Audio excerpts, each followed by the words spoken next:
కాకినాడ జిల్లా పిఠాపురంలో sanitation మెరుగుపరచాలని demand చేస్తూ అఖిలపక్ష కమిటీ ఆధ్వర్యంలో ర్యాలీ నిర్వహించారు.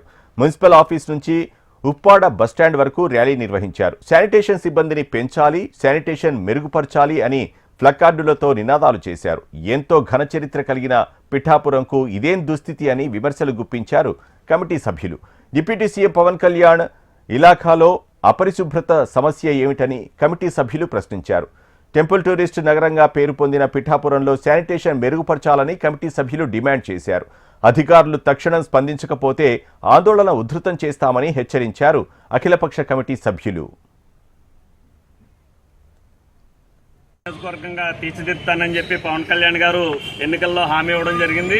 మరి దానికి అనుగుణంగానే ఆయన ప్రణాళికలు రూపొందించుకుంటా ఉన్నారు. మరి పిఠాపురం ముఖ్యంగా మున్సిపల్ పట్టణం మరి మనం చూసుకుంటే దేశంలో అష్టాదశ శక్తిపీఠాల్లో 10వ శక్తిపీఠం ఇక్కడ ఉంది. పురుహూతికి అమ్మవారు ఉన్నారు. అలాగే త్రిగయల్లో ఒకటైన పాదగయ పుణ్యక్షేత్రం ఉంది. మరి దత్తుడు శ్రీపాద శ్రీవల్లభుల వారు ఇక్కడ ఉన్నారు. ఈ దేవాలయ పంచమాధవ క్షేత్రాల్లో ఒకటైన కుంతి మాధవుడు ఇక్కడ పిఠాపురంలో ఉన్నాడు. కాబట్టి ఈ దేవాలయాల సందర్శనకి దేశంలో నలుమూల నుంచి భక్తులు తరలి వస్తూ ఉన్నారు. ఇక్కడ మరి పారిశుద్ధ్యం చూస్తే చాలా అధ్వానంగా ఉన్న పరిస్థితి. ఈ పారిశుద్ధ్యాన్ని మెరుగుపరచాలని చెప్పేసి ఇక్కడ ప్రజా సంఘాలు అఖిల పక్షం తరఫున మేము కోరుతా ఉన్నాం. ముఖ్యంగా పెరిగిన జనాభాకు అనుగుణంగా విస్తీర్ణానికి అనుగుణంగా మున్సిపల్ కార్మికుల నియామకాలు లేవు.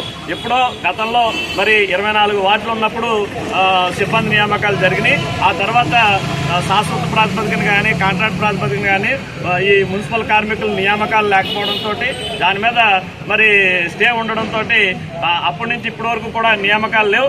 ఇక్కడ కింద స్థాయి పనిచేసే కమిషనర్లు వీళ్ళు కూడా మరి పై అధికారులకు కానీ లేదా ప్రభుత్వం దృష్టికి కానీ ఈ సమస్యను తీసుకెళ్లకపోవడంతో సమస్య మరింత జటిలమై